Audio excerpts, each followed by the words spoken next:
As the sun dips below the horizon, casting long shadows across the land, where the mighty Yangtze River carves its path through mist-shrouded mountains, in this land of myth and legend, long before the first emperor united the warring states, another power held sway the mystical art of bronze casting, the silhouettes of distant mountains barely visible against the deepening sky.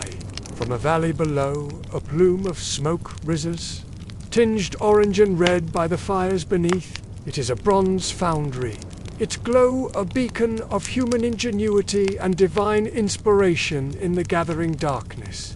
Bronze was more than mere metal. His ornate robes shimmer in the firelight, jade ornaments clicking softly as he moves. He watches the proceedings with keen interest, for he knows that his reign's success may hinge on the outcome of this night's work. A vessel that'll connect the mortal realm to the divine, that'll carry the hopes and dreams of an entire kingdom. For in the story of bronze, we find not just the tale of a metal, but the story of humanity itself. Our triumphs, our eternal quest to leave our mark upon the world.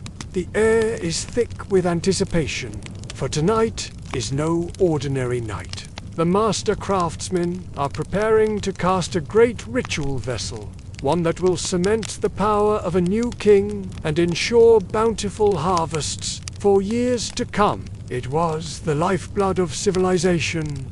They invoke the spirits of earth and sky, of fire and water, beseeching them to bless the work about to unfold. Women in flowing robes move gracefully around the perimeter of the foundry, scattering fragrant herbs and precious grains as offerings to unseen guardians. Feel the cool night air on your skin, hear the crackle of the fires, and the low murmur of anticipation from the gathered crowd. Smell the earthy scent of clay molds and the sharp tense of heated metal. A bridge between the mortal realm and the divine. They tend to glowing crucibles, carefully maintaining the precise temperature needed to keep the bronze in its liquid state. The master caster stands before the great mold, his weathered hands steady despite the weight of responsibility that rests upon his shoulders. He has prepared for this moment his entire life, and now, as the stars begin to twinkle overhead, his greatest work is about to be born. To shape it, to coax form from molten chaos, was not simply a craft, was a dialogue with the gods themselves. We embark on a journey through the mists of time. We leave behind the world of buzzing screens and constant connectivity, stepping into an era where the crackle of fire and the whispers of long-gone generations guide our way. Here, in this twilight realm, their light unchanged since those ancient days, allow the stories to unfold at their own pace, like the slow cooling of a great bronze bell. Let the echoes of the past wash over you, as the scent of scorched earth and heated metal lingers in the air, and the night wraps us in its protective embrace. We find a world where hands calloused by labor understand the Earth's secrets as intimately as their own heartbeats. Our tale unfolds in the heart of ancient China. We find ourselves in the workshops of the Shang dynasty, where artisans labored with eyes stinging from smoke and fingers scarred by countless burns. Here, women chanted ancient spells to bless the molds, their voices a counterpoint to the hiss of cooling metal. In grand palaces, kings and nobles guarded their bronze treasures fiercely. For in these gleaming vessels and weapons lay not just beauty, but the very essence of their authority and connection to the heavens. Tonight, you will hear tales of rituals steeped in mystery, sacrifices made to appease capricious deities. You'll learn of royal lineages, whose fates were intertwined with the bronze caster's skill, and of the breathless moments in dim foundries when the molten metal flowed, and all present held their breath, praying for a perfect cast. Let us now recline beneath the vast canopy of stars. Imagine, if you will, a scene from millennia past. Rolling hills shrouded in twilight mist. As we begin our tale, picture yourself standing on a ridge overlooking this ancient workshop. The hush of twilight is broken by the rhythmic chanting of priests, their voices rising and falling like the tide. Inside the workshop, apprentices scurry about, their young faces etched with concentration. The king himself is present, a figure of awe and majesty, even in the smoky gloom of the foundry. As we stand here, witnesses to this pivotal moment in history, let the modern world fade away. In this liminal space between day and night, between past and present, we are about to witness the birth of a masterpiece. Take a deep breath and let your mind open to the wonders that are about to unfold. Let us begin. By the end of this video, you'll know why ancient Swazi iron smelters weren't just workers. They were guardians of flame, ritual, and mystery. This wasn't blacksmithing, this was sacred fire, passed down by ancestors, performed in sweat, smoke, and silence, and the cold breath of mist rolling over the Lubumbo hills. He won't touch a woman, he walks to the sacred grove. Where the charcoal pit smoulders low and ancient, the charcoal is no accident. Only select woods are burned. Each piece stacked in silence. It takes weeks to prepare. Months, even not too fine, not too coarse. Then, with reverence, he layers it into the furnace. Or charcoal. The smelter knows that not all heat is equal. You need ancestral heat. Fire made the right way, in the right season, with the right prayers. He must remain ritually clean. The smelter knows, by sound, by flame color, by how the tuya hums. He watches it like a hawk, feeding more charcoal, adjusting air, whispering prayers between gourd sips of water. Women sing in the distance. Children are forbidden near the grove. They say the ancestors don't like to be watched. The smelter's vision blurs. His body drips with sweat. If he falters, the furnace will punish him, because to approach the furnace is to approach the spirit world. One misstep and the iron will rebel. Or worse, poison the village with bad metal and bad luck. As the first rays of sun pierce the morning mist, he stands alone. A bridge between the seen and unseen, the mundane and the sacred. If it is good, he will be given meat. He knows that failure isn't just about wasted or a ruined bat. It's about letting down the entire community, disappointing the spirits, breaking a chain that stretches back to the dawn of his people. It is sacred trust, but the physical discomfort is nothing compared to the mental strain. Not from weakness. No, his arms are strong from years of labor, but from the weight of expectation, not yet. First, there are prayers to be said, rituals to be observed. The bloom must cool naturally, undisturbed by human hands. To most, it's just another material, commonplace and unremarkable. He is more than just a craftsman. He is a keeper of secrets, the magic that flows through the veins of the earth, through the hands of the smelter, and into the very fabric of human civilization. We're left with a profound appreciation for the depth of knowledge. Whether it's an antique tool or a modern skyscraper, take a moment to reflect. Think of the countless generations of smelters who have passed down their knowledge. What sacred fires do we tend?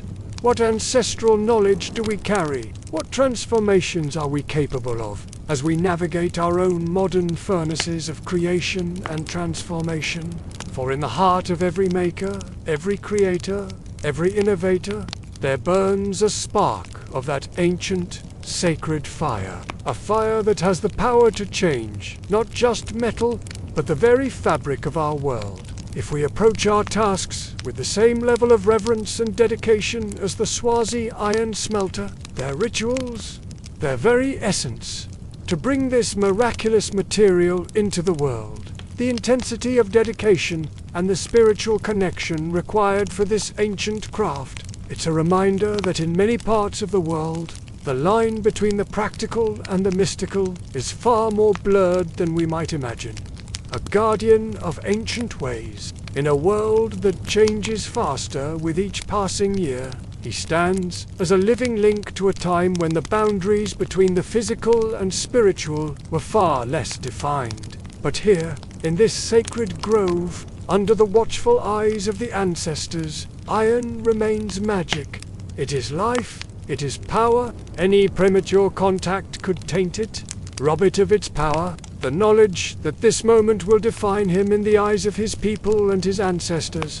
Remember the sweat, the sacrifice, the sacred fire that once went into creating such things. Remember the smelters, who gave their lives to the pursuit of this elemental craft. His throat is parched, his stomach empty, but he dares not leave his post. The iron demands complete devotion, and there, nestled in the heart of the furnace, lies the fruit of his labor. This is the power that has shaped empires, built cities, and forged the destiny of nations. And it all begins here, in the pre-dawn darkness, with a lone figure walking towards a sacred grove, ready to dance with fire and fate once more. The iron bloom, raw, primal, still glowing within a fire. Every crackle, every shift in the color of the flames could be a sign. The ancestors speak through fire. Will the bloom emerge pure and strong? A gift from the spirit world? It's about human ingenuity, spiritual connection, and the enduring power of tradition. It is a testament to our ability to transform the raw materials of the earth into objects of beauty, utility, and profound cultural significance. Or will it be flawed, a sign of displeasure from powers beyond mortal understanding, and he must listen with every fiber of his being. Tomorrow, the bloom will be inspected, tested, judged. His status in the community hangs in the balance. Shaped the very bones of the earth, he has communed with forces beyond mortal ken and emerged unscathed. If not, he may be shamed or worse, exiled from the smelter's circle. In the faint pre-light, a smelter rises, not just a man, but a vessel for the day's fire. The fire crackles softly, and we rest beneath the stars. His body aches from yesterday's vigils by the furnace. His hands are blackened, calloused, blessed. The iron bloom must be removed in darkness before sunrise to avoid jealousy from unseen spirits. And held the very essence of creation in his hands. Sometimes it comes out clean, metallic, heavy, still glowing. Sometimes it comes out wrong, split, cursed, wasted. The morning begins before dawn, not with alarm clocks, but with the deep grunt of cattle, the muted shuffle of bare feet on red earth. He won't eat meat. Today, like every smelting day, a goat must be sacrificed. Its blood smeared across the furnace to awaken the ancestors. To Western eyes, this may seem violent or superstitious, but here, the blood calls the unseen. Every movement, every breath, is a continuation of knowledge passed down through countless generations. The smelter does unjust make iron. He keeps alive a flame that has burned since time immemorial. It reminds the furnace that life is being offered in exchange for transformation. At the center of the clearing is the furnace, a clay tower half his height, shaped like a termite mound. Its mouth yawns like a beast. Clay tuyers, those air pipes, poke from its belly like ribs. The entire structure was built under sacred guidance. The earth to make its walls was dug by women, but only men may tend its fire. First comes preparation. The ore arrives in sacks carried from the mountains. It's a dull, grey-brown rock, iron-rich hematite, but the smelter sees more than rock. He sees potential, power, responsibility. This rock will feed hoes, spears, and sacred tools. But only if he succeeds. He crushes it with care. Then the fire is lit, and the waiting begins. The temperature must reach over 1000 degrees Celsius. But there are no thermometers here. This will last 14 hours. No breaks, no sleep, no food, only heat and attention. Let's pause here for a moment. Evening arrives, and the village waits. And even if he succeeds, that night, the smelter will be taken to the elders. They will inspect the bloom, because here, iron is not a job. And most of us wouldn't last a single day. The smelter's world is one of ancient rhythms and unspoken rules. It's a dance with fire, earth, and spirit that few outsiders truly comprehend. His day began in darkness, and it will end in darkness. But between those moments, he has walked with ancestors, coaxed life from stone. The weight of tradition sits heavy on his shoulders as he tends the furnace, sweat streaming down his face. The heat is relentless. It bakes the earth beneath his feet, shimmers in the air around him. Hours pass like years. The sun climbs high, beats down mercilessly, then begins its slow descent. Still, the smelter remains vigilant. As twilight approaches, a tension builds in the air. The moment of truth draws near. The smelter's hands tremble slightly as he prepares to breach the furnace. With practiced movements, he breaks through the clay walls. Steam hisses, sparks fly.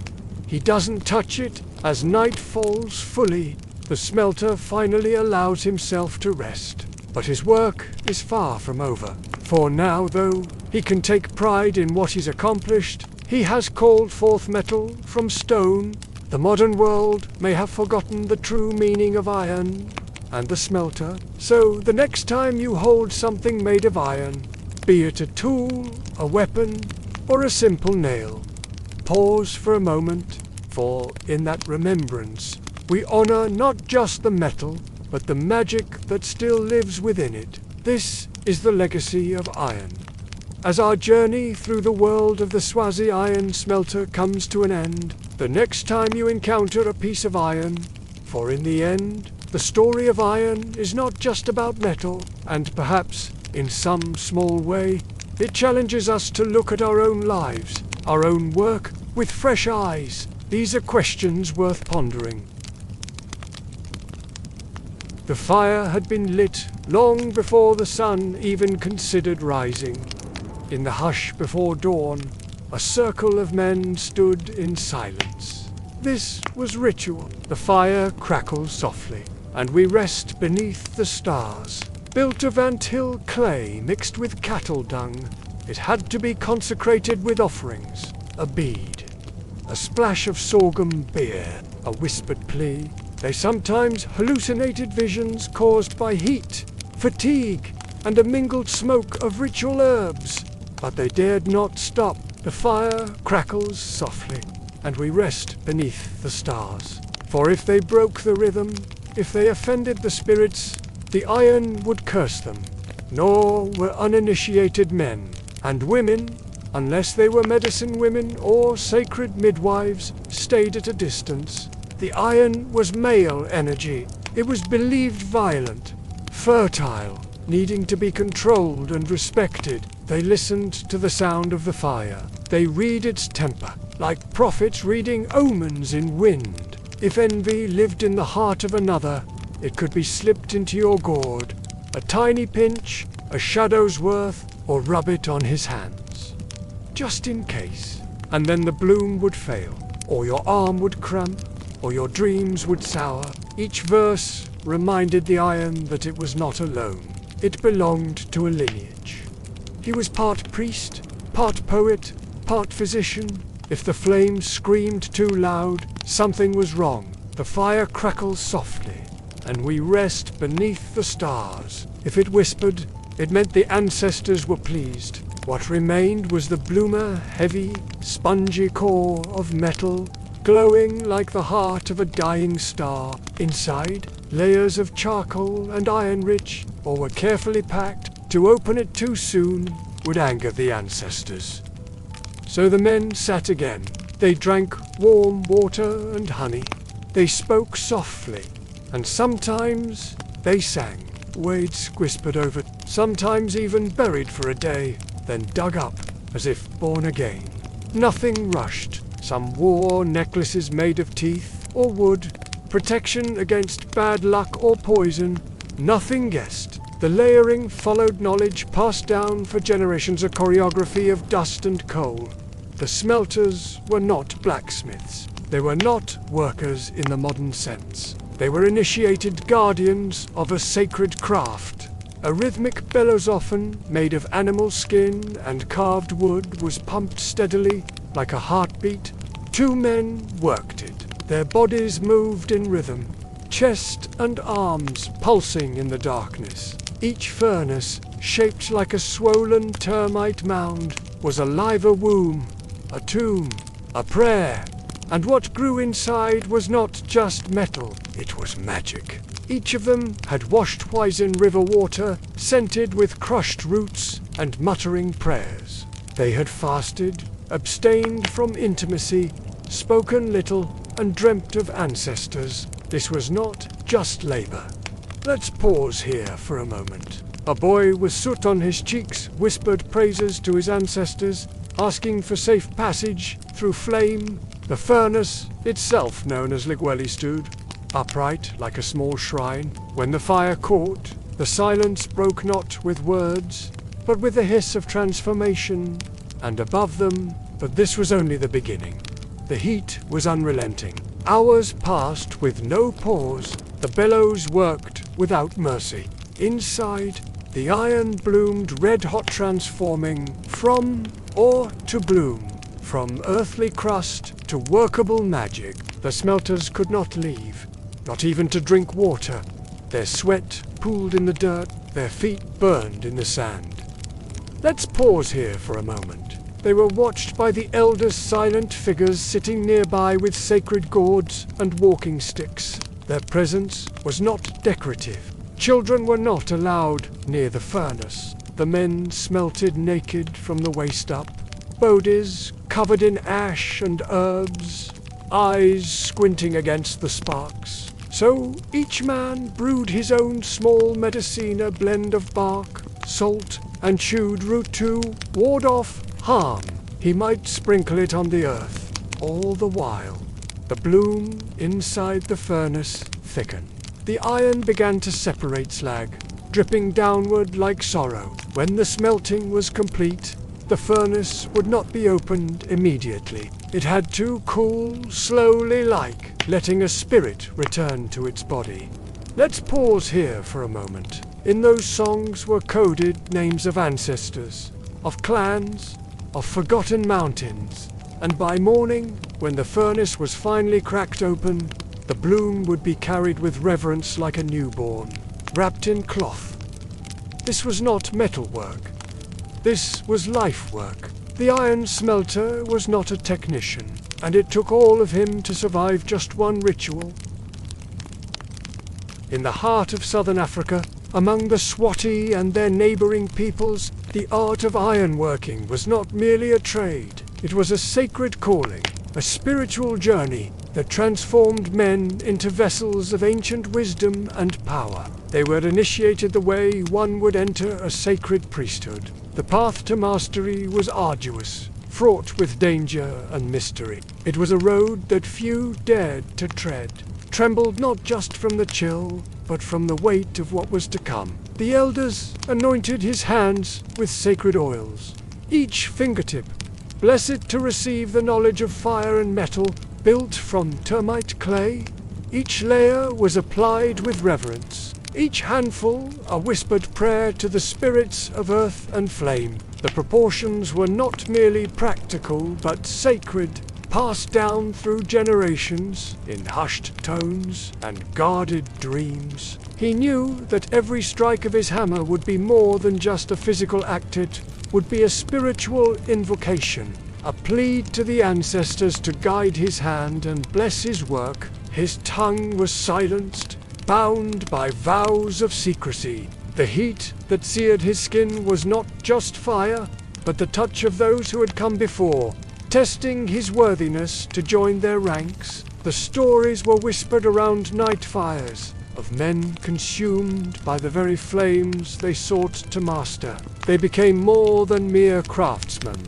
They were keepers of a sacred flame, bridges between the physical world and the realm of spirit. Whether by accident or the judgment of angry ancestors, these tales served as a grim reminder of the price of this knowledge. Watching as a new generation of hopefuls trembled on the shore, he would chant the ancient words, calling upon the ancestors to guide these young souls as they had once guided him. The risk inherent in daring to shape the elements themselves. The Swazi people ensured that the sacred art of ironworking would never be lost. It was more than a skill, it was the very heartbeat of their culture, casting long shadows across the land. The furnaces would roar to life once more. In their depths, more than metal was forged, legends were born. Spirits were appeased, and the delicate balance between the world of men and the realm of the ancestors was maintained, one molten drop at a time, a living link to the wisdom of the past and the promise of the future. Breathing entity that would partner with the Smelter in his holy work, he did so with the fear that the ancestors might judge his heart that day. An ornament that adorned chiefs and kings, each piece they created was imbued not just with skill, but with the very essence of their people's beliefs and traditions. Each failure, a stark message from the spirit world that you were found wanting. His body scarred and strengthened by countless hours before the forge. His eyes, once wide with fear and wonder, now held the quiet confidence of one who has conversed with fire and emerged transformed. For it was said among the Swazi that if your soul was heavy with sin or doubt, the fire would resist you. The metal would stubbornly refuse to melt, clinging to its solid form as if in rebuke of your unworthiness. The base, sturdy and wide, represented the legs, grounding the structure in the earth from which the ore was torn. The shaft rose like a torso, strong and unyielding, channeling the heat and fury of creation. For he was about to enter into conversation with fire itself, a dialogue as old as time, as dangerous as it was essential. For, in the eyes of his community, the Smelter was not just a laborer toiling in heat and smoke. He was a midwife of metal, coaxing new life from the very bones of the earth, and fewer still survived to tell the tale. The furnace, far more than a simple workplace, stood as a living entity, a womb that birthed molten creation. He had to undergo a process of spiritual cleansing. This was no mere ritual, but a profound transformation of body and soul. 4 days, sometimes weeks, the initiate would be isolated from his community, stripped of all that was familiar. He fasted until his body ached with hunger, his mind sharpened by deprivation. A tomb that held the secrets of the ancestors, and a shrine where the mundane met the divine. They did not simply become before a man could so much as breathe near the smelting pit. In the misty hours before dawn, when the veil between worlds was at its thinnest, the elders would lead him to the sacred river. The water, cold and unforgiving, would shock his system as he waded in. Fog rose from the surface like spirits awakening, and the chants of the older men echoed through the air, calling upon the ancestors to bear witness. Each implement carried with it the weight of generations, the whispered prayers of countless smelters who had come before. The bellows, crucial for stoking the flames to impossible heights, had to be crafted from the hides of specific animals, those deemed worthy by the ancestors to breathe life into the fire. His body adorned with traditional beads and skins. The tools of the trade were not passed down lightly, but it was the furnace itself that stood as the pinnacle of this sacred craft. To build a furnace was to build a body a living, and at the top, where the molten or wood spilled forth in rivers of liquid fire, was an opening likened to the birth canal. As the initiate stood before the completed furnace, his heart raced with a mixture of awe and terror. Every ember that glowed in the heart of the furnace was a whisper from the past, carrying the accumulated knowledge of countless generations. And when he reached into the coals, feeling the searing heat even through his calloused hands, your tools, extensions of your very being in this sacred work, would fail you at the crucial moment. A hammer might shatter, a bellows tear, and sometimes people died in the attempt. Yet for those who persevered, who proved themselves worthy in the eyes of both the living and the dead, the rewards were beyond measure. In their hands, raw or became spears that could pierce the hide of a lion, hoes that could coax life from unyielding earth. As the years passed, the initiate would become the master, and when the time came, he too would stand by the misty river at dawn. For in this cycle of initiation and mastery, of fear and triumph, and so, as the sun rose over the African savannah, beneath the verdant canopies of ancient Eswatine, long before the intrusion of colonial machinery, a different rhythm pulsed through the land. It wasn't the clang of industry or the rumble of mines.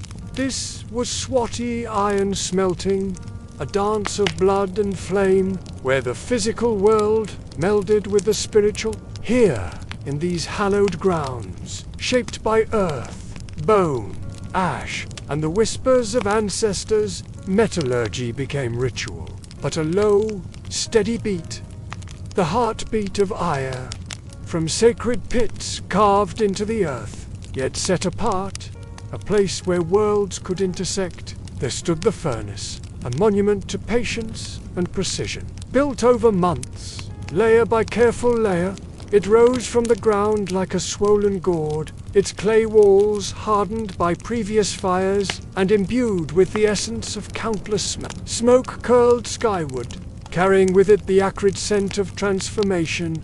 As the ore began to yield its secrets, melting into liquid fire, the real trials began.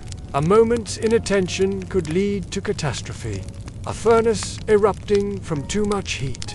Each smelt was an act of cosmic alignment, a negotiation between the realm of humans, the raw power of the earth, and the watchful presence of the spirit world. Every strike of the hammer, every whoosh of the bellows, they were the physical manifestation of a people's connection to the land. You didn't dare. In their hands, scarred and calloused, you could feel the pulse of the earth. And in the iron they created, you could touch the very essence of what it meant to be Swazi, a people forged in fire, tempered by tradition, and strong enough to shape their own destiny.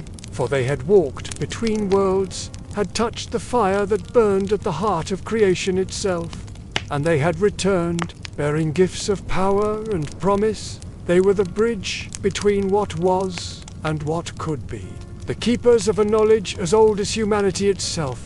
To their ancestors, to the very fabric of their society. Each piece of iron carried within it the songs of its creation, carrying with them the weight of their sacred duty. And in the deepening twilight, if you listened closely, you might hear the faintest echo of ancestral voices, singing songs of iron and fire, of earth and sky, of a people bound together by bonds stronger than any metal.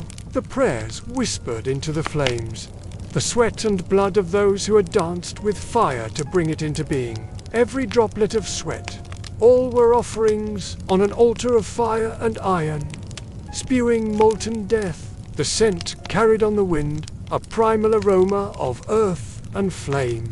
The constant, low hum of work and prayer vibrated through the ground itself, but a lifeline connecting past, present and future, in every blade forged, in every tool shaped, in every ornament crafted. The story of a people lived on, a testament to the enduring power of tradition, the strength found in community, and the magic that happens when human hands dare to shape the very elements themselves. 4 days, the smelters would remain at their sacred task, their absence a palpable thing in the rhythms of village life.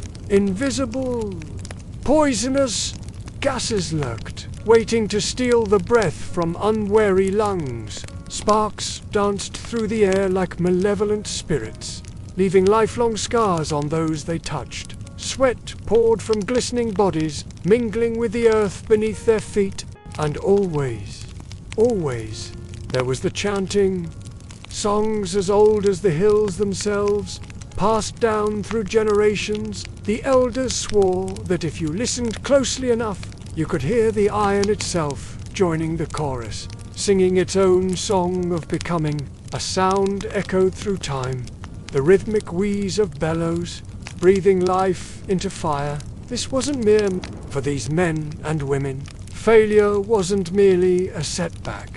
It was a sign that the ancestors had turned their backs, that the delicate balance between worlds had been disrupted. The production of good iron wasn't just about skill, it was about worthiness, in the eyes of forces far greater than any mortal. You didn't simply decide one morning to become an iron smelter. The path chose you, guided by forces beyond mortal understanding. Perhaps your dreams were haunted by visions of molten metal, stained with soot, eyes gleaming with exhaustion, and something deeper, a glimpse of other realms. They walked in silence. The village held its breath, for in their hands they carried more than just lumps of newly born metal. They bore the future. Hoes to coax life from the soil, spears to defend hearth and home, ceremonial knives to honor the gods, and precious gifts to seal bonds between families. Maybe your bloodline carried the memory of a legendary or discovery. Or it could be that on a storm-racked night, when lightning split the sky, the ancestors themselves murmured your name to the elders. As dawn's first light painted the misty valleys in soft gold, the chosen ones would stir. Men, mostly, but not exclusively, for among them walked women of profound spiritual sight, their presence as crucial as any bellows or furnace. They gathered their tools with reverence, lumps of ore still bearing the earth's embrace, carefully prepared charcoal, and bundles of prayers carried as physical objects.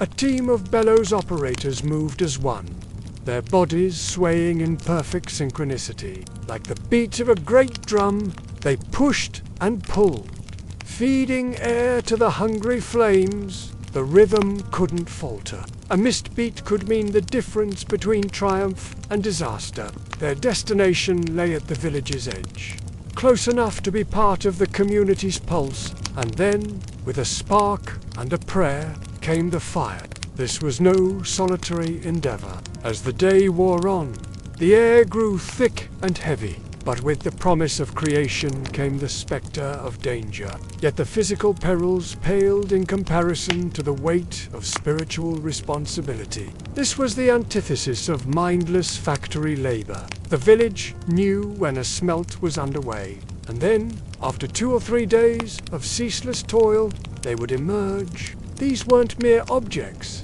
You didn't question in their eyes, you could see the reflection of ancient flames. As the sun set on another day of creation, the smelters would return to their families. This was the legacy of Swazi iron smelting. Not just a craft. In the heart of Swaziland, where ancient traditions still whisper through the land, there lies a secret world of iron and fire.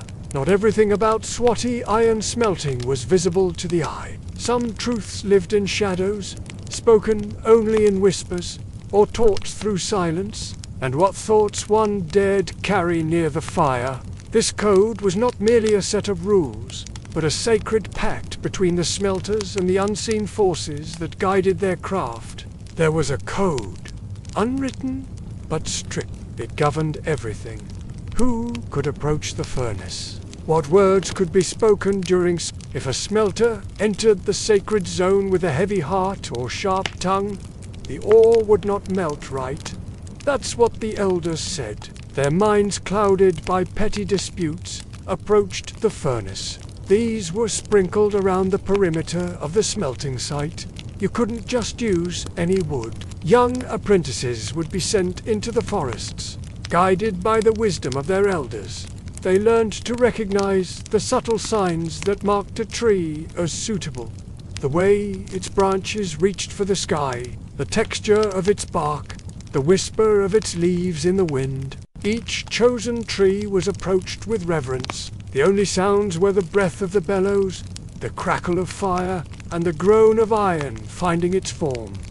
Silence wasn't just for focus. The great smelters of ages past, it was believed, would sometimes return to guide the hands of their descendants. Others spoke of visions seen in the heart of the flames, glimpses of battles yet to be fought. Each batch of iron was not just a product, but a link in a chain stretching back to the dawn of their people. To treat the process with anything less than absolute reverence was to dishonor not just the present community, but all those who had come before. Tools yet to be forged, destinies yet to unfold. To be cut off from the heart of the village as spiritual and economic life was a heavy burden.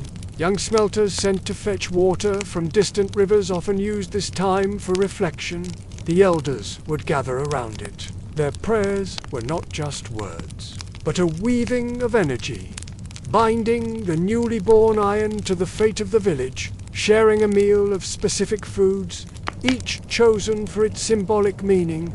They would recount the events of the day. Every unusual occurrence, every moment of doubt or triumph was discussed and interpreted. In this way, the knowledge of iron making was passed down, not just as a set of techniques, but as a living, breathing tradition, asking for blessings on all who would wield the tools and weapons it would become. As the bloom emerged, glowing with an inner fire, a hush would fall over the gathered, come to inspect the latest fruit of their legacy.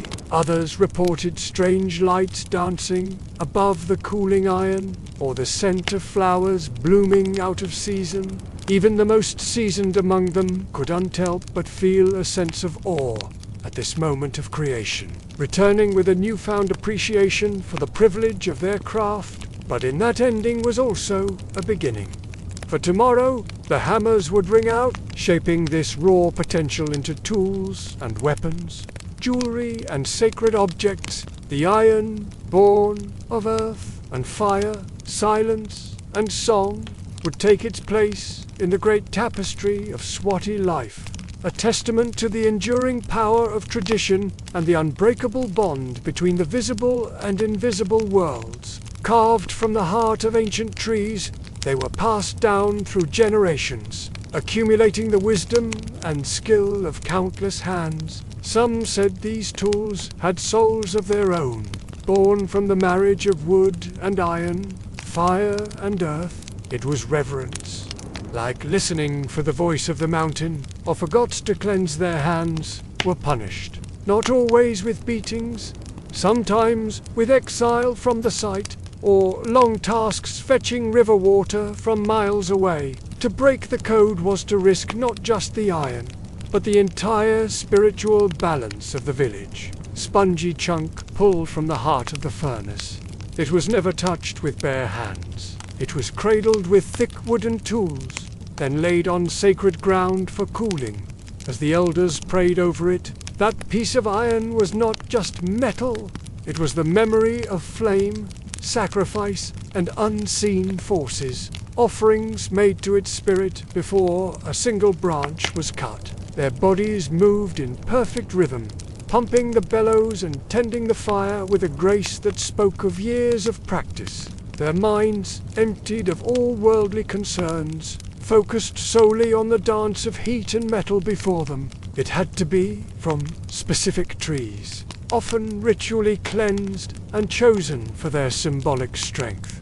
Blackthorn, sicklebush, or tomboti. If the wrong wood was used, the smelted iron would be brittle, cursed, or full of holes, creating an invisible barrier against malevolent spirits. Midwives, with their intimate knowledge of the threshold between worlds, sicklebush with its curved pods, reminiscent of the tools it would one day become, was believed to imbue the metal with purpose and utility. Tomboti, with its rich, resinous scent, was thought to please the fire spirits, encouraging them to burn hot and true. Would sometimes be called upon to birth particularly difficult batches of iron, coaxing the metal from the womb of the earth. With ancient songs and gentle encouragement, the iron refused to flow, turning instead to a brittle, useless mass. Some said the spirits of the mountain had turned their backs, offended by the lack of reverence. Others whispered of smelters who, in their anger, had accidentally invoked malevolent forces, tainting the iron with dark energies. The furnace could feel emotion like a jealous spirit. Disrespect it, and you risked a failed batch, or worse, a curse. The smelters understood that their work was not just a physical process, but a spiritual communion with the elements. First and foremost, no anger near the furnace. The elders spoke of times when hot-headed young men, in some clans, menstruating women were forbidden near the site. Not because of shame, but because blood carried too much power. It could upset the balance between heat and metal, life and spirit. But other women, herbalists, midwives, spiritual anchors, were invited to bless the site, sing to the fire, or bring the bellows men food infused with ancestral protection. Women, while not always present at the furnace, held deep influence. The role of women in the smelting process was complex and varied. Some clans believed that the presence of a woman's life-giving energy could strengthen the iron, imbuing it with resilience and flexibility. Others feared that the potent force of female creativity might overwhelm the delicate alchemical balance within the furnace. Herbalists would prepare special mixtures, grinding roots and leaves into fine powders. Even the charcoal had rules. The selection of wood was a sacred task in itself. Blackthorn, with its dark wood and fierce thorns, was said to impart strength and protection to the iron. And then there was silence. Once the furnace roared, there came a point when everyone stopped speaking. In this sacred silence, the smelters became one with their craft. Some said that in these moments of deepest quiet, one could hear the whispers of the ancestors. Young apprentices who laughed too loudly. The punishment of apprentices was not done out of cruelty, but out of a deep understanding of the gravity of their work. Exile from the site was perhaps the most dreaded punishment, and when the final iron bloom was extracted, that glowing, the moment of extraction was the culmination of days of work and centuries of tradition. The wooden tools used to handle the bloom were themselves objects of power. As the bloom cooled on its bed of sacred earth, in these moments, the veil between worlds seemed thinnest. Some spoke of seeing ghostly figures in the smoke, the shades of great warriors and craftsmen. As night fell and the last embers of the furnace faded, the smelters would gather for a final ritual. And so, as the stars wheeled overhead and the newly born iron dreamed its first dreams, the cycle of creation would come to an end. When the work was done, the tools packed away, and the iron bloom resting in silence, something sacred remained behind: the ashes.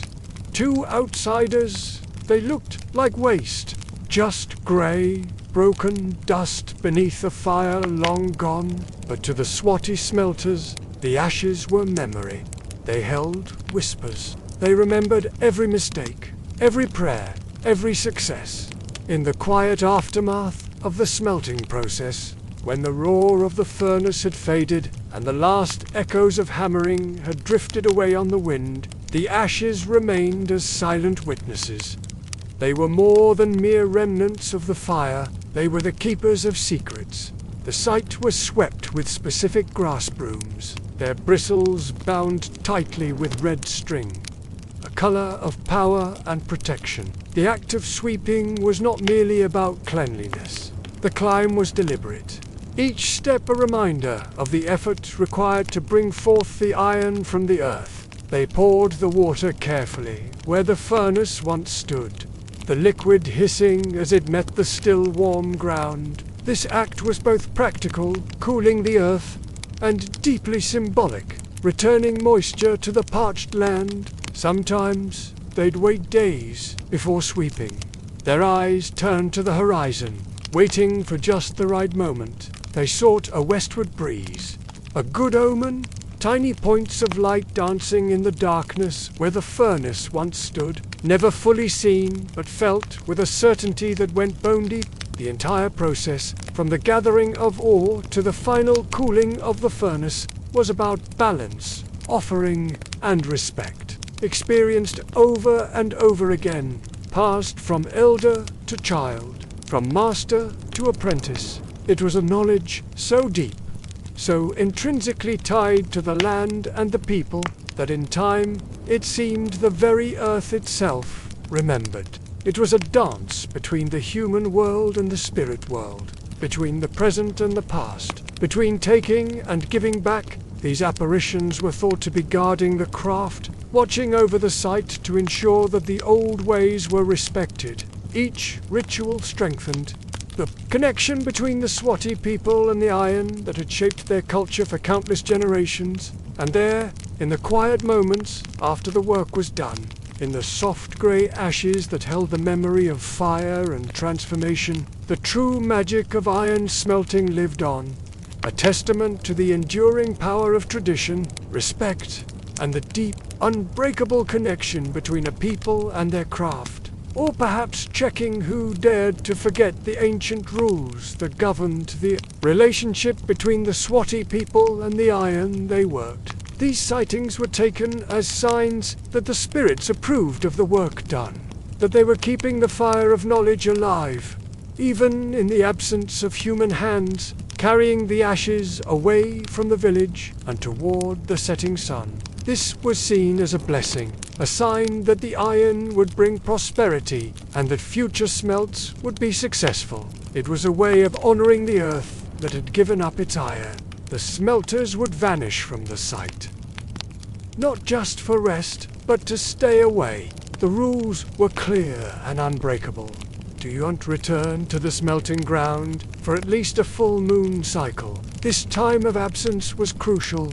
People would pass the site and swear they heard strange clinks, like someone hammering iron deep within the earth. These phantom sounds were attributed to the spirits of ancient smelters, still working their craft in the realm beyond, allowing the spirits to breathe, the land to recover from the intense heat and activity of the smelt, of clearing away any lingering negativity that might affect future smelts. A place of mystery and power. The community respected the boundary, understanding that to violate this period of rest was to risk angering the spirits and disrupting the delicate balance between the human world and the world of iron and earth. The direction in which the ashes blew was watched carefully, for it was believed to carry omens about the future. If the ashes blew toward the village, people grew uneasy, fearing that misfortune might follow on the breeze. Such a sign might mean that the iron produced would bring strife, or that the next smelt would fail. The guardians of ancient knowledge passed down through generations. These tiny pieces of metal, forged in previous smelts, carried with them the blessings of successful work. They were a promise to the earth, a way of giving back a small part of what had been taken. They sang old lullabies, melodies that had been passed down through countless generations. These were not just any songs, but specific tunes believed to soothe the earth's belly, calming any disturbance caused by the violent act of smelting. The girls understood their role was crucial. Their voices were a bomb, a gentle reminder to the spirits that the Swazi people respected the delicate balance of the natural world. The Swazi people understood that within those seemingly insignificant flakes of grey lay a wealth of information. Each particle held the story of the iron's birth. From the moment the ore was placed in the furnace to the final bloom emerging from the flames. The ashes remembered the song sung by the rhythmic bellowing of the furnace, and the prayers whispered in the dark of night. Before they were swept away, the ashes were studied with reverence and care. The elders would gather around the cooling furnace, their eyes sharp and knowing as they examined the remnants of the great work. Was the color right? If they were too pale, it meant the fire had been weak, perhaps struggling to reach the intense heat needed to coax the iron from its rocky prison. If they were too black, too thick, perhaps the iron had been cursed, or the smelter had hidden an impure intention. Some elders could read the ashes like a map, their weathered hands moving gently over the surface, feeling for secrets only they could discern. They'd crouch beside the heap, sifting slowly, murmuring in low tones that seemed to blend with the whispers of the wind. Here, they'd say, pointing to a particular spot, the fire danced too high. And here, someone lied before we began. These readings were not taken lightly. The community understood that the success of the smelt depended not just on technical skill, but on the purity of heart and intention of all involved. A lie, a moment of anger, or a hidden grudge could taint the iron as surely as any physical impurity. And so, cleansing rituals followed. Charms made of iron slivers were buried in the ground. Small offerings to thank the spirits and seal the sacred space. Young boys, their faces serious with the weight of their task, would carry pots of water uphill. As the boys worked, girls would gather nearby, their voices rising in song. Even the wind had a part to play in this intricate dance of ritual and respect. So they watched the skies with patience born of generations of practice. When at last the wind was right, and the ashes had been properly read and swept, during this time the site was left undisturbed. Still, stories lingered, passed from mouth to ear in hushed tones around evening fires. Some claimed to see glowing embers long after the fire died. Others said ancestors appeared there, shadowy figures glimpsed in the corner of the eye. In the end, it was never just about the iron. This was the kind of knowledge that could not be written down in books or taught in formal schools. It was wisdom that had to be lived. Each smelt reinforced these ancient bonds. In the heart of Swazi, where the red earth meets the sky, there lies a secret. A whisper carried on the wind, a story etched into the very soil beneath our feet. This is the tale of the iron furnace, a creation not born of mere convenience, but of reverence and ancient wisdom. As the sun rises over the rolling hills, painting the landscape in hues of amber and gold, we begin our journey. Picture, if you will, an open hillside. Their faces are etched with the lines of time, grey cloth tied across their weathered brows. In their hands, they carry sticks. Not just any sticks, mind you, but those carved from trees struck by lightning. These are tools of divination, bridges between our world and the next. They test the land with fire, that most primal of elements. Picture them gathering dry tufts of grass, setting them alight with reverent care. The flame flickers to life, and all eyes turn to the smoke. For the land holds memories far deeper than any human can fathom, where dark energies might seep into the very metal itself. The old ones knew to watch for signs. They'd look to where the ants gathered, every footstep, every tear shed, every drop of blood spilled. The earth forgets nothing, and so the chosen site for a furnace had to be clean. Feel the anticipation in the air, the reverence in every movement. The spot would be purified, cleansed of any lingering doubts or unseen influences. The chosen site now hums with potential, with promise.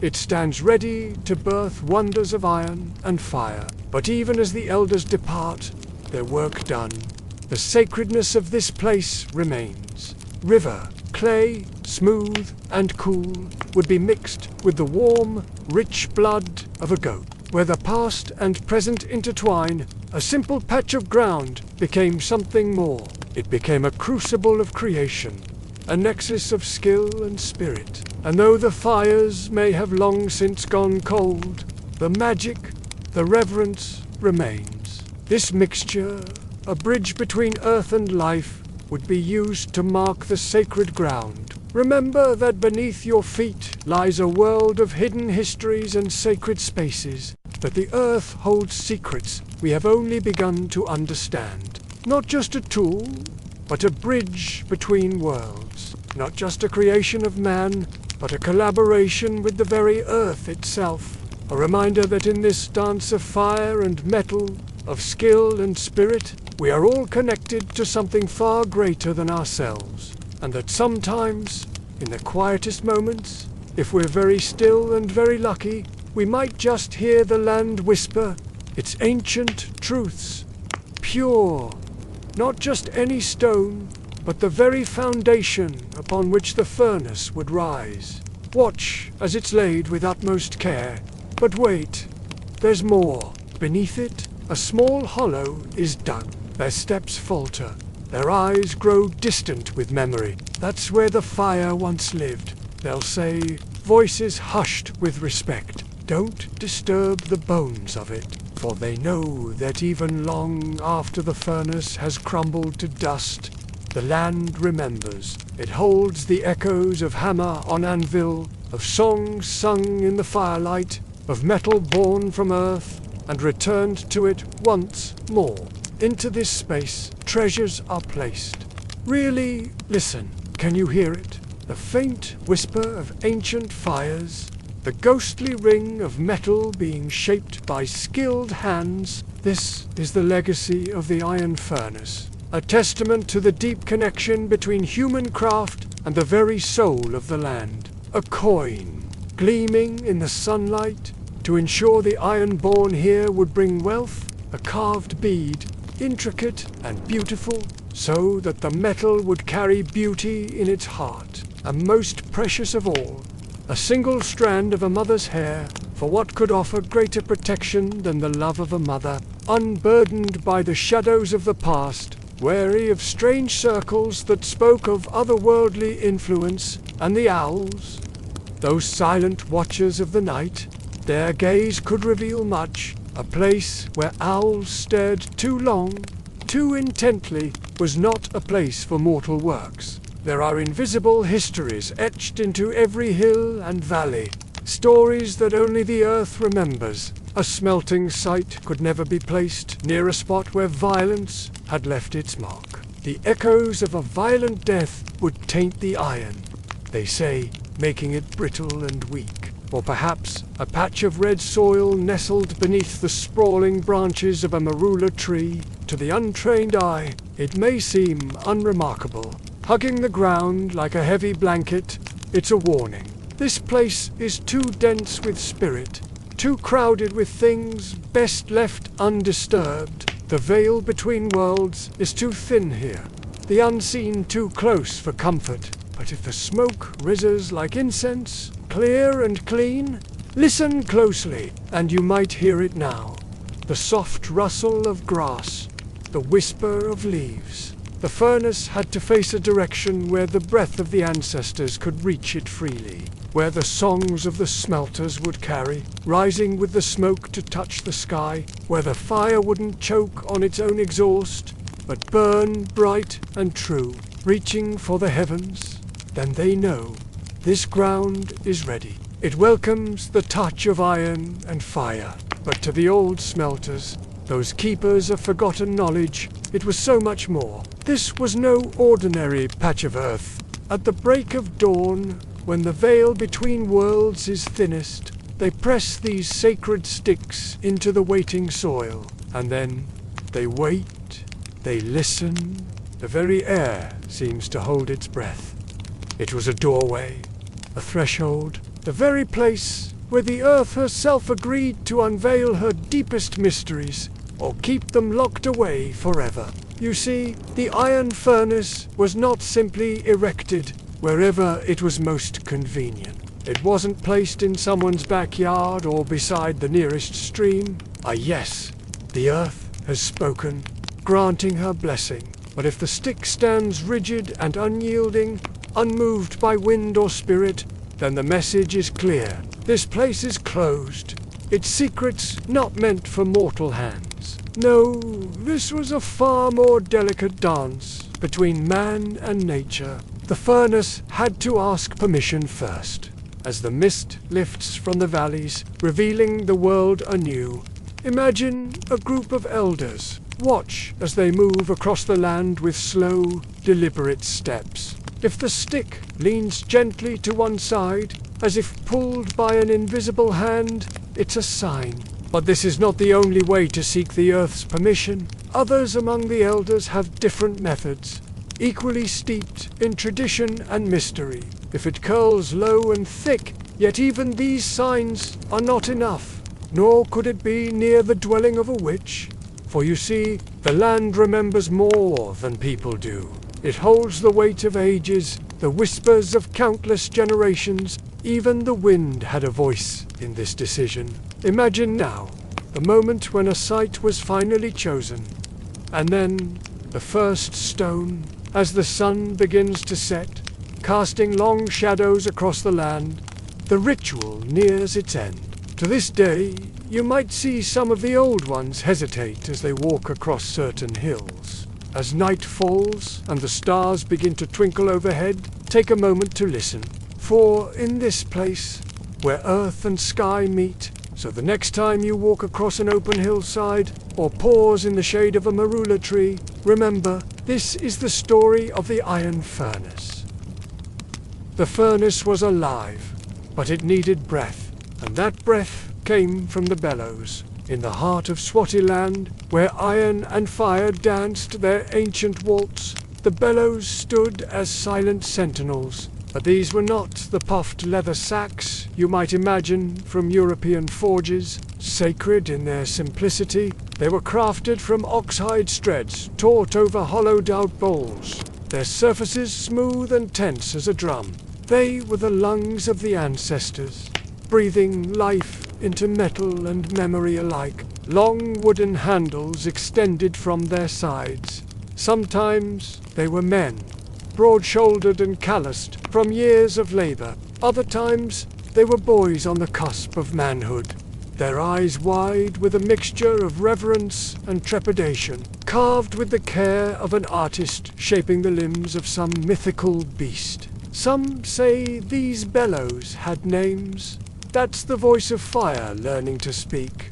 And who could argue, in those moments, when metal and flame and breath became one, it seemed as if the very elements themselves were finding their voice, their movements careful and deliberate. If the rhythm faltered, if one man's concentration slipped for even a moment, disaster could follow. The bellows might cough or wheeze, their song turning discordant and harsh. And in that moment of disharmony, the smelting could fail. And then, as if responding to some unheard signal, their arms would begin to move. It was a kind of priesthood, passed down from father to son, from uncle to nephew, a responsibility as weighty as any ceremonial spear or crown, slow at first, then building in rhythm like drummers at a funeral procession, deep, hypnotic, their muscles flexed and relaxed in perfect synchronicity, leaving only the rhythm of breath and the whisper of flame. Hours might pass, or mere minutes. It was impossible to tell. When it had spit from the furnace, like a curse-given form, searing flesh and scorching earth, a change in the air, a shift in the quality of light, each gleaming tear, a testament to the skill of the ironworkers, to the sacred breath of the bellows, to the unbroken chain of knowledge that stretched back into the mists of time. For now, in this moment, suspended between night and dawn, there was only the breath, the stars slowly fading as the first hints of dawn began to paint the eastern sky. Between sleep and waking, the Swazi bellows continued their song, a lullaby for iron dreams, a hymn to the enduring spirit of a people who had learned to speak the language of fire and stone. The men at the bellows worked on. The iron workers knew that they had witnessed something truly miraculous. Not just the birth of metal, but the continuation of a tradition as old as time itself, their movements never faltering, their concentration never breaking. For they were more than just craftsmen. Now, they were conduits, channels through which the very essence of creation flowed. Only the whisper of the bellows, speaking their ancient secrets to any who had the patience to listen. No shouts of triumph or sighs of relief. The men at the bellows remained silent, their faces set in masks of concentration. For they knew that their task was far from over. The iron might be born, but it still needed shaping. Still needed the loving touch of hammer and anvil to coax it into its final form. For they knew that this was not an ending, but a beginning. A god was being born in the heart of that fire, and it demanded reverence. The first tiny sparks would fly from the mouth of the furnace, bursting outward in miniature explosions of starlight, or of the times when the fire, denied its proper breath, had turned inward, when it had eaten itself alive, where they would wash with ash gathered from the previous day's fires. This cleansing was both physical and spiritual, carrying with it the whispers of countless generations, and in the center of it all, glowing with an inner light that seemed to come from the very core of the earth, the iron wept. There was a palpable sense of anticipation, of potential energy waiting to be unleashed. The men's arms moved in perfect unison, their bodies swaying like reeds in a gentle breeze. With each push and pull, the bellows expanded and contracted, their sides heaving like the flanks of some great beast. Each man would spit into his palms, rubbing the saliva into his skin. It was an offering of self, a mingling of their essence with the work to come. Around one wrist, they would tie a simple black thread. This final touch was a tether, binding them to the earth. Even as their spirits soared with the flames, the grit of the ash scrubbing away impurities of body and soul alike, collapsing into eerie silence as the furnace went cold and dark, pumping not just air, but something far more profound, whispered only in the hush before dawn or in the deepest shadows of twilight. It was rhythm, the heartbeat of the earth itself. It was soul, passed down through generations of ironworkers, each leaving their mark on the invisible currents that swirled and eddied through the furnace. No, the Swazi bellows were creatures of a different realm entirely. Round and low they lay, like sleeping beasts at the foot of the furnace. When their breaths aligned and their hearts beat as one, the wind through the pipes took on a life of its own. It whispered and sang. Secrets carried on currents of heated air. Sometimes, if you closed your eyes and let your mind drift, you'd swear you heard a child crying in the distance. Other times, it was the voice of a mother calling her son home from long wanderings. They weren't just tools. These bellows, as the sun climbed higher in the sky, painting the world in shades of amber and gold, two figures would approach the sleeping bellows. They would seat themselves on opposite sides of the furnace. What flowed through those bellows wasn't merely the breath of men. It was intention, distilled and purified. And oh, how the bellows spoke back. When the men found their perfect rhythm, the elders, their faces etched with the wisdom of years, would nod sagely and say, "Don't laugh at the bellows." But this delicate dance was not without its perils. Or worse, stories were told in hushed tones around evening fires of times when the molten iron had turned vengeful. It was for these reasons that the task of working the bellows was not given lightly. Only certain families were entrusted with this sacred duty. Before they could even touch the bellows, the chosen men had to prepare themselves. They would make their way to the river. Next came the spitting. Only then, purified and bound, could they take their places at the bellows. As they began their work, the air around the furnace grew thick with more than just heat. Time seemed to lose all meaning in those moments. The world outside the circle of firelight faded away, and then, finally, came the moment they had all been waiting for. But there was no cheering. As the night deepened and the stars wheeled overhead, the dance of men and bellows and flame continued. The air shimmered with heat and possibility.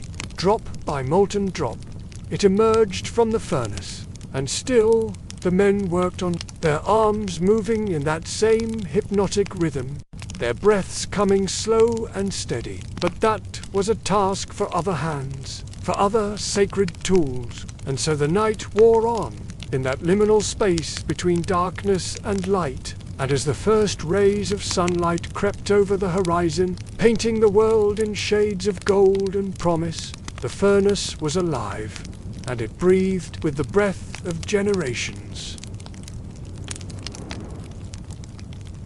In the heart of Swaziland, where the earth whispers ancient secrets, there's a story that unfolds with each passing sunset, a tale of fire, of iron, and of a people who understood the language of the elements. Their eyes gleamed with anticipation, reflecting the first sparks of the forge. The air hung heavy with expectation, thick with a scent of earth and charcoal.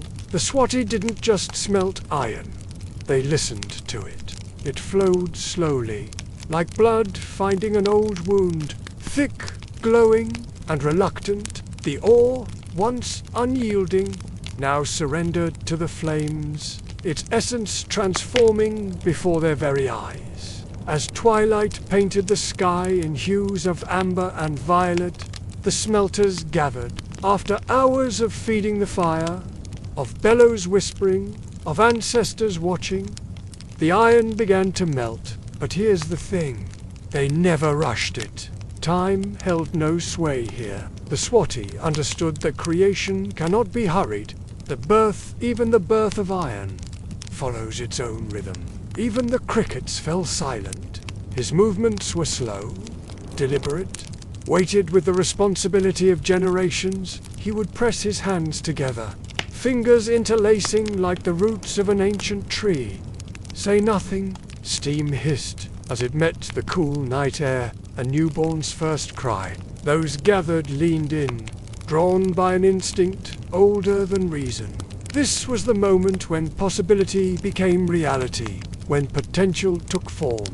Just close his eyes, as if they too understood the gravity of what was unfolding. Gratitude to the ancestors who had passed down this knowledge, reverence for the earth that had yielded its treasure, the wood chosen for its strength and resilience, connected the human world to the realm of spirits. As the tongs cradled the glowing metal in these pauses, the smelter's breath mingled with the steam rising from the cooling metal. The iron, once defiant, now yielded willingly to the skilled hands that shaped it. Hammers fell in time with the rhythm of the words.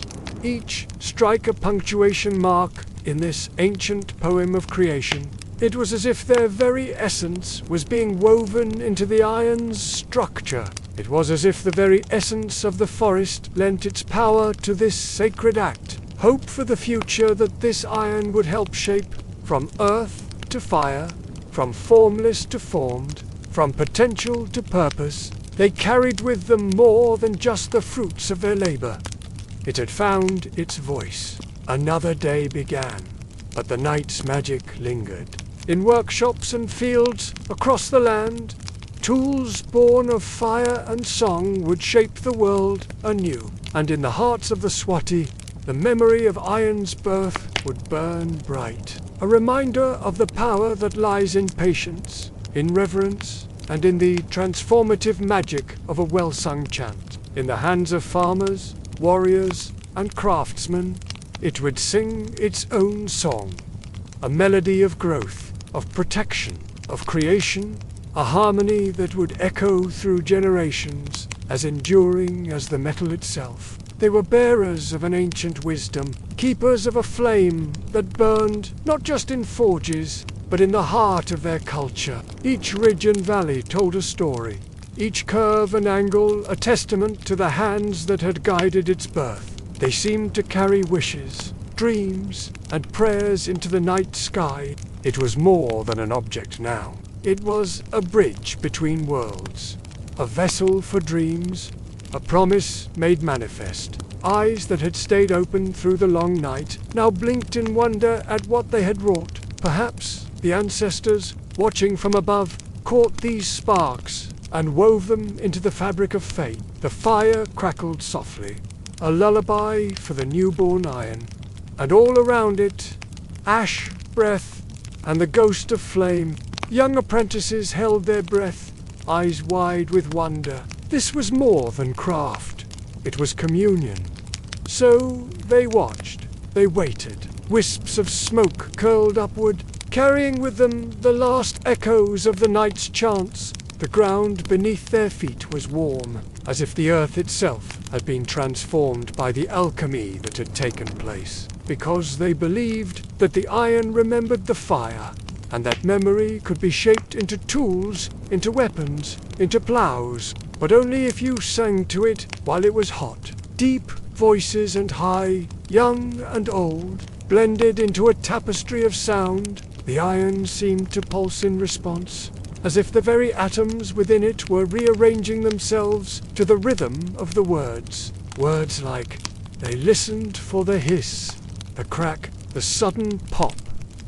Signs that the spirit inside the ore had decided to come out. One that had to be convinced to be born. The present merged with the past, and the future hung suspended in the air like motes of dust caught in a shaft of sunlight. The smelters stood at the crossroads of worlds, midwives to a miracle older than memory. In the flickering light, shadows danced on weathered faces. Elders nodded knowingly, their wrinkles deepening like the furrows of well-tilled fields. When the molten iron finally pooled, they didn't call it metal.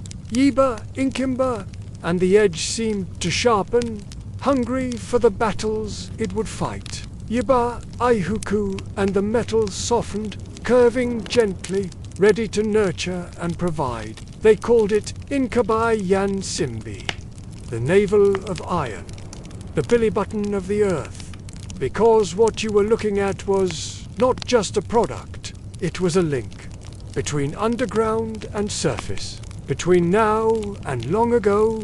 In that moment, time seemed to fold in on itself, and before they removed it, there was a moment of stillness. The night held its breath.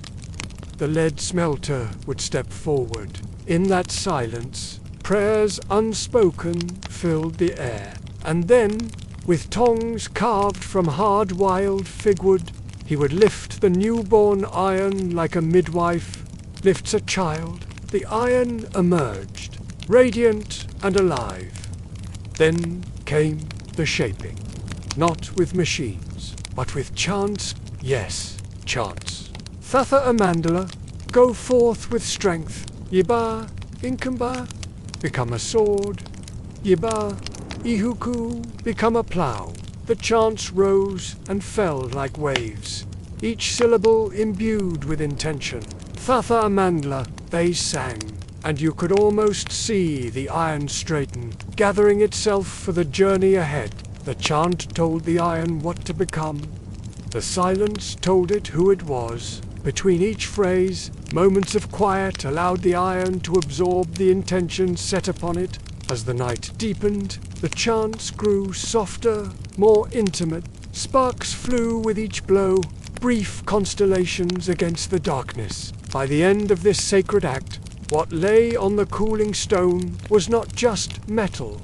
It was destiny, cooled into shape. The finished piece gleamed in the dying firelight, its surface a map of the journey it had taken. As dawn's first light began to paint the eastern sky, the smelters gathered around their creation. Calloused fingers traced its contours reverently. The air was thick with the scent of cooling metal and spent charcoal. In the soft light of morning, the new tool, be it sword, plough, or something else entirely, seemed to glow with an inner light. As the smelters dispersed, returning to their homes and daily lives, and the iron, the sun rose fully, casting long shadows across the smelting ground.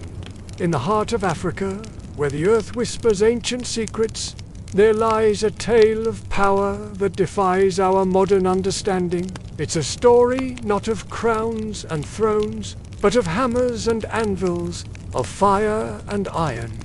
For in the land of the true influence wasn't always measured by the height of a palace, but by the strength of the tools that shaped daily life. Picture, if you will, a scene from long ago. A village stirs in the early morning light, smoke rising from cooking fires, but there's a tension in the air, an anticipation, for while a warrior might subdue an enemy, herds grow thin, tempers flare, and even the wisest elders fall silent, unsure how to appease angry spirits. Only the plough can make the very earth itself surrender its bounty. One homestead begins to harvest, their fields somehow defying the drought. Word spreads quickly. People come to watch, to marvel, to beg for the secret, and there, gleaming in the furrows, lies the answer. A Swazi plough, forged by the master blacksmith himself, in the hands of a skilled farmer, guided by the wisdom of generations. The owner of that plough becomes more than just a successful farmer. He becomes a beacon of hope. Each ceremony performed with tools forged by the royal blacksmith deepened the connection between ruler and ruled. Every life defended by a spear bearing the chief S-mark became a testament to his strength and wisdom. The next time you see an ancient tool in a museum, or hear tales of long-ago craftsmen, remember this. True power often lies not in grand monuments or epic battles, but in the quiet revolution of daily life, in the tools that feed us, clothe us, connect us to our past and our future.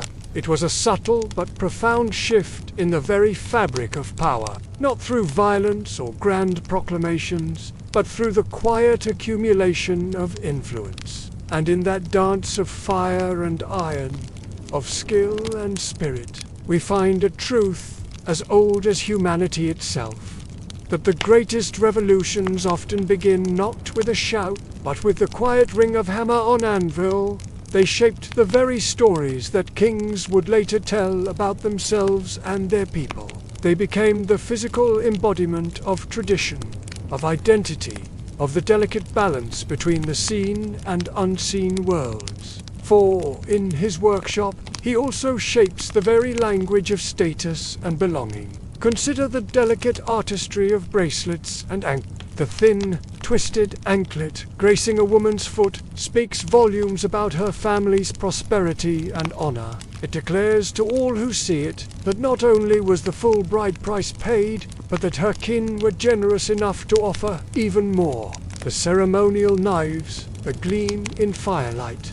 Yes, it may be used to cut herbs for potions and remedies, but its true power lies in its ability to hold the unseen world accountable, to negotiate with spirits and ancestors on behalf of the living. These are not mere trinkets, but intricate systems of meaning, a living connection to the forces that govern life and death. And the blacksmith, he ascends to the role of rainmaker, not through mystical incantations, but through the transformative power of his craft. This simple tool transforms barren ground into fields of plenty. For today, the blacksmith comes to the chief's homestead. As he approaches, even the mightiest warriors step aside. Others carry intricate patterns, each line and curve a testament to the skill of its maker.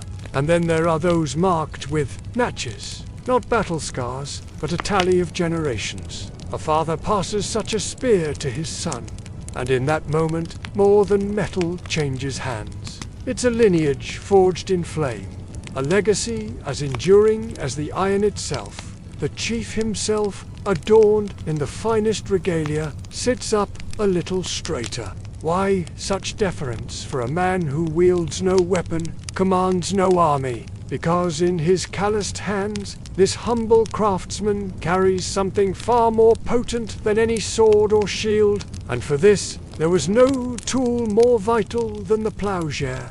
He brings with him the very essence of progress, of survival, of connection to the spirits themselves. Let us begin our journey with the spearhead, gleaming in the sunlight. It's a marvel of engineering, light enough to throw with deadly accuracy, yet strong enough to pierce the toughest hide, but to see it merely as a weapon is to miss its true significance.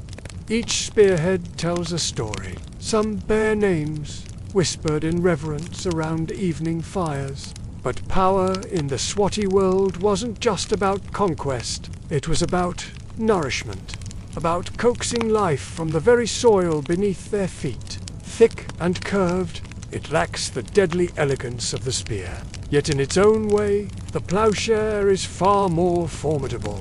Imagine, if you will, a year when the rains fail to come. The sun beats down mercilessly, scorching crops and drying up streams. But then, a miracle.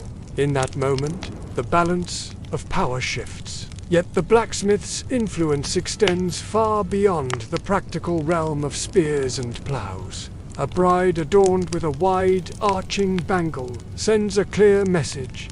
Her husband is a warrior of renown. Even the small, unassuming knife carried by the Sangoma, the traditional healer, is laden with significance. So when Swazi ironwork found its way into a royal household, it wasn't just a matter of acquiring useful tools. Every meal harvested from fields tilled by the king's plough reinforced his role as provider and protector. These tools, humble as they might seem to our modern eyes, didn't just serve kings. As night falls over the Swazi lands and the fires of the forges slowly die down, take a moment to reflect. For, in the end, it is not the king who shapes the destiny of a people, but the blacksmith who shapes the tools that shape the king. They say when a Swazi blacksmith died, the fire never truly went out. No ordinary burial would do, because this wasn't an ordinary man, whispered the flame, crafted the tools that fed families and defended homesteads, and so his body had to return differently. No loud weeping, only silence, and the hiss of quenching water hid bent metal. Let's step into that day. No drums. The air hangs heavy with anticipation, thick with the scent of iron and ash. The village sleeps, unaware of the sacred ritual about to unfold.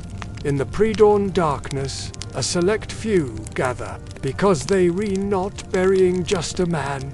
They reburying the last ember of a story only he fully knew. Each line of soot is a promise to remember, to carry forward the wisdom he leaves behind. The flames lick upward, casting flickering shadows on solemn faces. They've lost more than a teacher. They've lost a second father, a guide through the mysteries of fire and iron. They must step into his shoes, knowing they can never truly fill them. Why this final fire? But they don't carry him through the front gates. No, this journey requires a different path.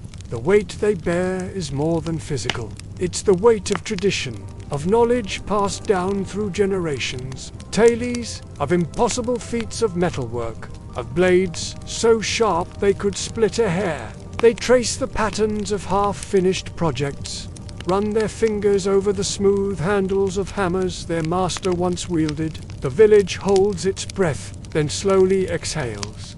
Life resumes its rhythm, but it's forever changed. In the quiet, they begin to understand that they've inherited more than just skills, of tools that seem to have a life of their own. But more than that, they speak of the man himself, his patience, his wisdom. The apprentices, now masters in their own right, pass on not just techniques, but a philosophy. They teach that true craftsmanship is about more than shaping metal. It's about shaping oneself, his ability to see the potential in both metal and people. The village begins to stir, but no one approaches. They understand the sanctity of this moment, even if they don't fully grasp its meaning. They've inherited a burden. To shape without ego, to serve without pride, and to remember that fire, once lit, must be handled with care. The blades seem sharper, the tools more perfectly balanced, and if they listen closely, they might hear the whisper of an old story, of a blacksmith whose fire never truly went out. They carry him out the side, away from the path of everyday feet, because this spirit needs a quiet road, one lined with memory, not noise, because the Swazi believed his spirit had to walk through the flames, as if nature itself pays respect to the passing of this shaper of elements. The gathered few stand motionless, their eyes fixed on the freshly turned earth. They swear they can feel the presence of the old master. Remember this tale, for in its curves and edges, in the balance of its weight and the keenness of its edge, you might just catch a glimpse of a story that began long ago with a Swazi blacksmith whose fire never truly went out. Not as a ghost, but as a guiding hand, a whisper of encouragement, a reminder that the fire of creation burns eternal. The workshop stands empty, tools untouched, the forge cold and dark. The village moves in hushed tones, aware of the void left by the blacksmith's passing, once more, this time in reverse. To cool and settle in the land of ancestors, the ground has been prepared, not just with tools, but with whispered prayers and ancient rites. As the first handful of soil falls, the forge ashes are poured into the ground with him. His weathered hands, now still, bear the scars of a lifetime spent coaxing beauty from unyielding metal. Sparks dance in the air, each one a memory, a moment of creation, now returning to the source. The elders murmur ancient words, their voices barely audible above the crackle of the fire. Beside him, his final tools are laid out with reverence. A bellows, worn smooth by years of use. A hammer, its handle polished by countless swings. And a carved iron piece, its purpose unclear to most, but heavy with meaning. The blacksmith's workshop, once alive with the rhythm of hammer and anvil, now stands silent. Its heart, the forge, lies cold and dark, waiting. Others whisper that it was a key, not to any earthly lock, but to the fire world beneath ours. A world where molten rivers flow and the ancestors forge the very stuff of creation. Not the whole village, just elders, apprentices, and those who understand the old ways. They move like shadows, their footsteps muffled by the soft earth. Inside, the body of the master craftsman rests. Some say it was a symbol, a representation of the blacksmith's soul. As the first hints of dawn paint the sky, they light the forge. Yes, on the day of his death, the heat builds slowly, mirroring the gradual awakening of the day. Ash is smeared across foreheads, not in mourning, but in respect. The apprentices stand closest to the forge, their young faces a mix of sorrow and determination. As the sun climbs higher, casting long shadows across the workshop floor, they prepare to move the body. The procession moves slowly, each step deliberate. At the burial site, a place chosen for its connection to the earth and sky, they lower the blacksmith's body with gentle care. And then, silence. The world seems to hold its breath. Even the birds fall quiet. For 3 days, no one strikes iron. No one bellows flame. It's not taboo, it's tradition. You let the fire mourn too.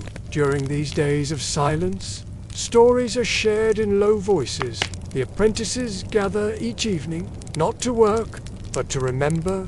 And when the silence lifts and the forge roars again, the apprentices are different. They've inherited more than skills. The first strike of hammer on anvil rings out like a bell, clear and true. It's both an ending and a beginning. In the years that follow, travelers passing through might notice something special about the metalwork from this village. For in every spark that flies, in every piece of metal shaped by loving hands, his legacy lives on. And sometimes, in the deepest part of night, when the forge glows with a life of its own, so the next time you hold a finely crafted tool or admire a beautifully forged blade, when you hear the whisper of wind through ancient trees, or feel the cool touch of river water on your skin, you're standing in the long shadow of the Swazi people, especially those river guardians, who didn't just shape the flow of water, they shaped the flow of life. This wasn't just about currents and tides, it was about patience, wisdom, and trusted what couldn't be seen, only felt, and something deeply spiritual, the belief that transformation comes through the gentle persistence of water, not because they weren't powerful, but because modern life no longer listens. Think about it, they murmur in our stories. Our hands, our rituals, they wait, in silence. For someone like you to dip your toes in again, the Riverkeeper didn't force. She waited for the right moment to guide. She watched the clouds, listened to the ripples. What if we lived like that? What if we learned to flow with the currents of life, not fight against them? Because every time you face an obstacle, every time you're pushed to adapt, you're in the river, and the Swazi knew. The river is not your enemy, it's your teacher. Today, many of these secrets are gone. They looked to the river, knowing that even in its lowest moments, life persisted. In times of flood, they didn't fear destruction. They saw renewal, rebirth. But here's the truth. The River Guardians, passing down their knowledge through generations, teaching us to listen. Each setback, a temporary low water mark, to find the flow, the path of least resistance, and to trust in the journey. They saw it as a living entity, a teacher, a friend. They learned to read its moods, to understand its language, try to bend nature to our will. But in doing so, we've lost something precious. Some streams never dry, and that's what this journey was about. How to trust in the unseen forces that guide us, not just surviving a day in their shoes, but understanding why they walked the paths they did. The Swazi people, keepers of the ancient rivers, understood something we've forgotten. To rediscover the wisdom that lies dormant in our veins, as surely as water flows through the earth. They lived it, braved it, honored it in every aspect of their lives, with patience, with trust, always respected, always loved. How to find balance in a world that often feels chaotic and unpredictable. The loss of ancient knowledge. We would do well to remember the lessons of the Swazi River Guardians. It remembers the songs sung on its banks, celebrations of life and death, of seasons changing and cycles renewing. They knew that life, like water, finds a way. It carves through stone, shapes, landscapes, and nourishes everything it touches. Whether we live near water or far from it, our actions ripple out.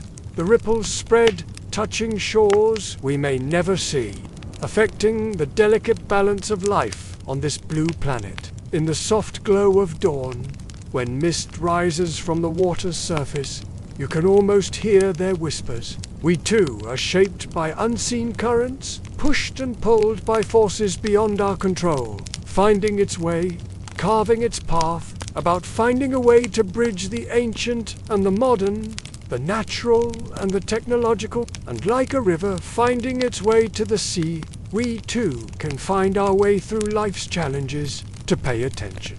Remember their patience, their wisdom, their deep connection to the flow of life. To honor the water within us and around us. Trust in your ability to adapt, to flow, to find your way through patience, through the quiet strength that comes from being in harmony with the natural world.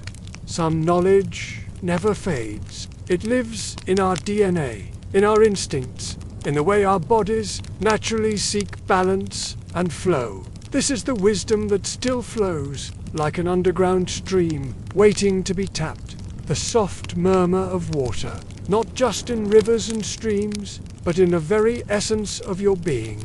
A vast network of life that flows and ebbs like the tides. Listen to the quiet pools, where fish dart and leaves spiral down. In the sound of your breath, in the beat of your heart, in the flow of your thoughts. Listen to the gentle lapping of waves against the shore. Listen to the rush of rapids over smooth stones. Listen for the echoes of ancient wisdom, carried on the current of time. Each sound, a lesson, each ripple, a story. The Swazi didn't see the river as something to be conquered or tamed. In times of drought, they didn't curse the sky. What if we approached our own lives with such wisdom? Imagine facing your challenges not as insurmountable obstacles, but as bends in your personal river, each difficulty a rapid to navigate. The Swazi River Guardians knew that the key was not to fight the current, but to work with it. They understood that sometimes the river takes you to unexpected places, but those detours, those meandering paths, often lead to the most beautiful destinations. In our modern world, we've lost touch with this ancient wisdom. We dam our rivers, straighten their courses. We've forgotten how to listen, how to be patient. But the river... The river remembers. It remembers the touch of Swazi hands, gently guiding canoes through treacherous waters. The river remembers, and it waits. It waits for us to remember too, because we are not so different from those ancient river guardians. We too are made mostly of water, but like the Swazi, we can learn to navigate these waters with grace. Close your eyes for a moment. Can you hear it? That sound, that feeling. It's a connection to something ancient and powerful. It's a reminder that you are part of something greater. The Swazi understood this connection. They knew that to care for the river was to care for themselves. To protect the water was to protect their future. In their ceremonies, in their daily tasks, in the stories they told their children, the river was always present, and in return, the river provided. It gave life, sustenance, and wisdom beyond measure. Today, as we face unprecedented challenges, climate change, pollution, we need to relearn how to listen to the water, how to work with nature, not against it. Because the truth is, we are all river guardians now. Every choice we make, every step we take, is like a stone dropped into still water. So what if we chose to walk gently, to move through life with the grace and wisdom of those ancient Swazi guardians? What if we learned to see the beauty in the ebb and flow of life, rather than always striving for constant forward motion? The Swazi knew that sometimes the river runs slow and deep. Other times it rushes and foams, but always, always, it moves forward. And so can we. In the quiet moments, when the world feels still, listen for the whisper of water in your veins. It's there, waiting for you to hear it, waiting for you to remember.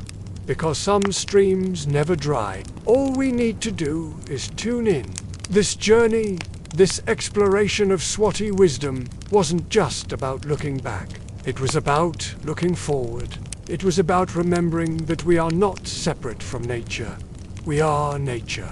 So the next time you feel lost, overwhelmed, or out of balance, remember the Swazi River Guardians. Take a deep breath. Feel the water in your body. Listen to its quiet song. And then, like those ancient guardians, trust in the journey. Because you, like the river, have the power to shape the world around you. Not through force, but through persistence. This is the legacy of the Swazi River Guardians. It's here, now, in this moment. Listen, remember, and let the ancient wisdom of the river guide you home. As so you've journeyed through the depths of time, where echoes of ancient wisdom still resonate. You've felt the weight of history in your hands, the whisper of forgotten knowledge in your ears, and the presence of those who came before us, their stories etched in stone and metal. The artisans of old didn't just create objects, they wove tales of perseverance, skill, and an intimate connection with the elements that modern life often overlooks. But hold on to this. And now, in this quiet moment of reflection, you've gained a deeper understanding. A deeper understanding of cycles, of patience, of the timeless wisdom that true transformation cannot be rushed, but must unfold in its own perfect time. You needn't commit every detail to memory. Those who mastered their craft also mastered themselves. They endure. In the spark of creativity we nurture, eyes wide with wonder, gazing into the embers of a dying fire, of the beauty found in dedication to a craft, in the willingness to fail and try again, in the understanding that true mastery is a lifelong journey. They were more than mere craftsmen, but a gift. A reminder that within each of us burns the same creative fire that has illuminated human progress since time. Between pushing forward and stepping back to gain perspective, recognize that, like the carefully tended flames of a forge, let it infuse your actions, your choices, your very being.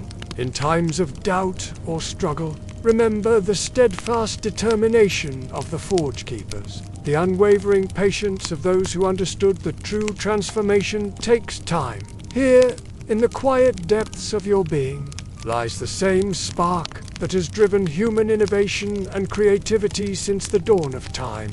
It is yours to kindle, to nurture, to transform into a blazing beacon of possibility. Your own growth requires both intense focus and periods of quiet nurturing. Your journey, your growth, your creations, all are threads in the vast tapestry of human experience. Cherish this connection, nurture it, and allow it to inspire you to greatness. They were alchemists of the soul. Feel the air fill your lungs, imagining it carries with it the whispered wisdom of countless generations. As you exhale, picture yourself releasing any tension, any doubt, any fear that holds you back from embracing your full potential, ready to guide us towards a more balanced, more fulfilling existence, transforming not just raw materials, but the very essence of human potential.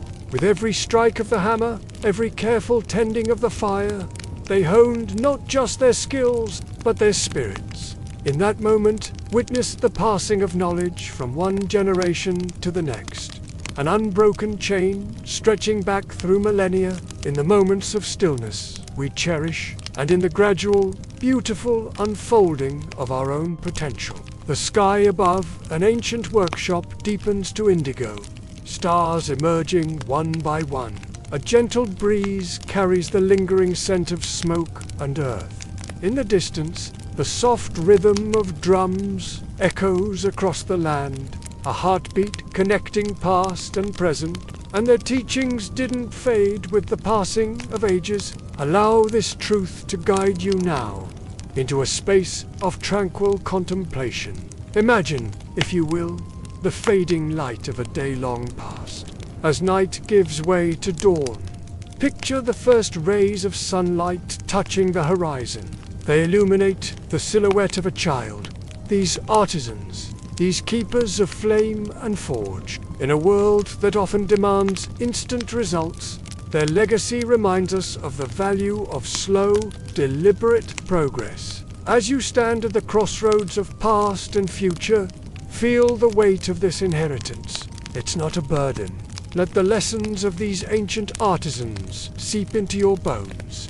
Embrace the rhythm of patient creation. Honor the dance between effort and rest. In the rush and clamor of modern life, it's easy to lose sight of these timeless truths, but they remain, waiting to be rediscovered as you move forward from this moment. Carry with you the quiet strength of those who came before. You are part of this unbroken lineage, a living link between past and future. As we draw this reflection to a close, take a deep breath. In this moment of stillness, of perfect balance between what was and what will be, find your center. Let this awareness settle over you like a warm blanket, guiding you into a state of peaceful reflection.